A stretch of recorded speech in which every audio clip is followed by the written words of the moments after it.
Madrid is one of those cities that hits you differently the moment you step off the plane. There is an energy here that is hard to describe until you have actually felt it. A mix of old-world grandeur, vibrant street life, and a pace that somehow manages to feel both relaxed and electric at the same time. The Spanish capital sits right in the geographic center of the country, and in many ways, it is the beating heart of everything that makes Spain so extraordinary. Whether you are arriving for a long weekend or a full week of exploration, Madrid rewards every kind of traveler. The streets are wide and walkable, the locals are warm and expressive, and the food scene alone is worth the flight. Before you even think about unpacking your bags, it helps to understand the layout of the city. Madrid is divided into neighborhoods, each with its own distinct character. The historic center, known as Madrid de los Austrias, is where the oldest architecture and most iconic landmarks are concentrated. Then there is the upscale Salamanca district, the bohemian Malasaña neighborhood, and the colorful, lively Lavapiés area. Getting around is surprisingly easy thanks to an excellent metro system that connects virtually every corner of the city. But honestly, the best way to experience Madrid is on foot. The city is incredibly walkable, and some of the best discoveries happen when you simply wander down a narrow side street and stumble upon a centuries-old church or a tiny tapas bar that has been serving the same recipes for generations. Every first-time visitor to Madrid should start their sightseeing journey at the Puerta del Sol. This iconic central square is considered the symbolic heart of the city and is the point from which all distances in Spain are measured. The square is always buzzing with activity, surrounded by shops, cafes, and street performers. From here, a short walk takes you to the Plaza Mayor, one of the most stunning public squares in all of Europe. Built in the early 1600s, this rectangular plaza is enclosed by beautiful red brick buildings with uniform balconies and archways. It was once the site of public executions, royal celebrations, and bullfights. Today, it is a gathering place for tourists and locals alike, lined with outdoor restaurants and souvenir shops. Just a few minutes further west, you will find the Royal Palace of Madrid, known in Spanish as the Palacio Real.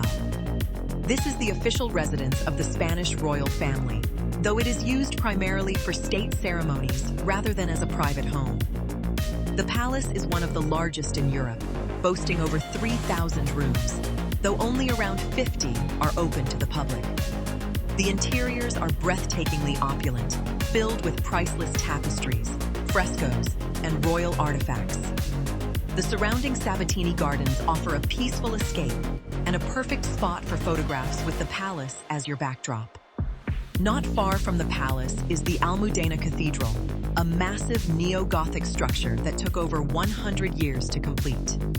Its interior is surprisingly modern compared to its traditional exterior, creating a fascinating visual contrast. The cathedral and the palace together form one of the most photographed corners of the entire city.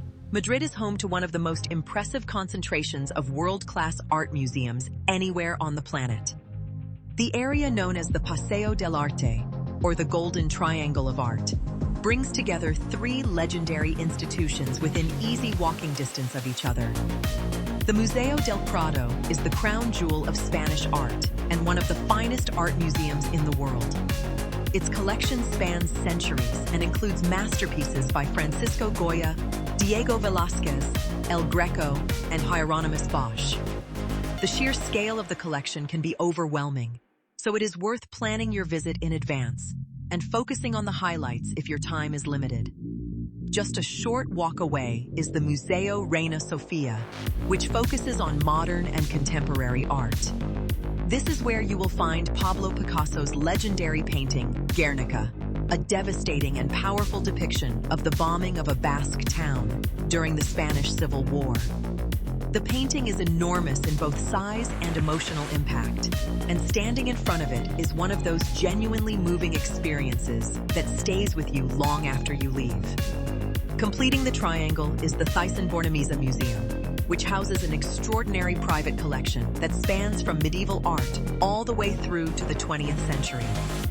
Together, these three museums offer an unparalleled journey through the history of Western art.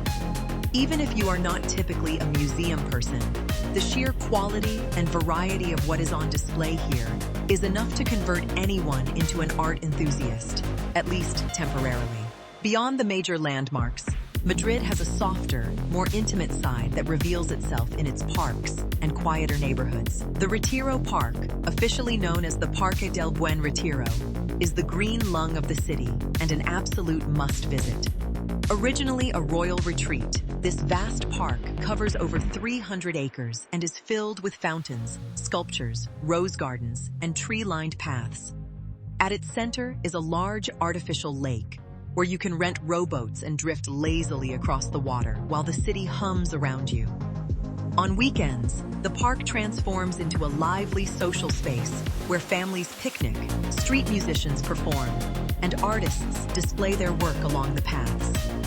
Inside the park, you will also find the stunning Crystal Palace, a 19th century glass and iron structure that now serves as an exhibition space for contemporary art. Another hidden gem worth seeking out is the Temple of Debod, an ancient Egyptian temple that was gifted to Spain in 1968 as a gesture of gratitude for helping to save several Nubian monuments from rising floodwaters. The temple has been reconstructed in a park near the Royal Palace and offers one of the most surreal and beautiful sunset views in the entire city. The neighborhood of La Latina is another area that rewards slow exploration. Its narrow medieval streets are packed with tapas bars, antique shops, and small plazas where locals gather in the evenings. On Sunday mornings, the famous El Rastro flea market takes over the streets, offering everything from vintage clothing and old books to handmade crafts and curious antiques. No visit to Madrid is complete without diving headfirst into the local food culture. And this city takes its culinary identity very seriously. The most iconic dish associated with Madrid is the cocido madrileño, a hearty chickpea-based stew that is traditionally served in 3 courses. First comes the broth, then the vegetables and chickpeas, and finally the various meats including chorizo, morcilla, and slow-cooked pork. It is the kind of dish that feels like a warm embrace on a cold day, and many of the city's oldest restaurants have been perfecting their version for well over a century. Another Madrid classic is bocadillo de calamares, a simple but deeply satisfying sandwich filled with crispy fried squid rings. It sounds humble, but when done right, it is absolutely delicious. And you will find it served at bars and small restaurants all around the city center, particularly near the Plaza Mayor.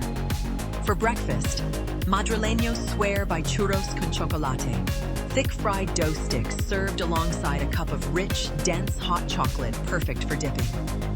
The most famous place to enjoy this experience is the Chocolateria San Ginés, which has been operating since 1890 and is open around the clock. Tapas culture is central to life in Madrid, and the ritual of going out for tapas, known as ir de tapas, is something every visitor should experience.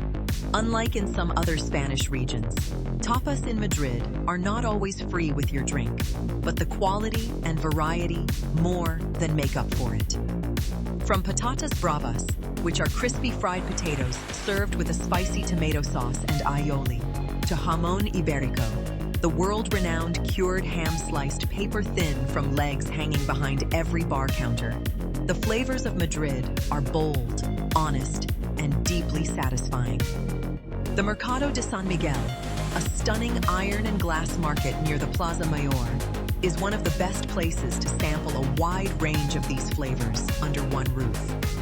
And as the evening stretches into night, Madrid truly comes alive. Dinner rarely starts before 9 in the evening, and the streets remain full of energy well past midnight. This is a city that knows how to live, and spending even a few days here leaves you with a deep appreciation for the art of enjoying life slowly, deliciously, and with great company.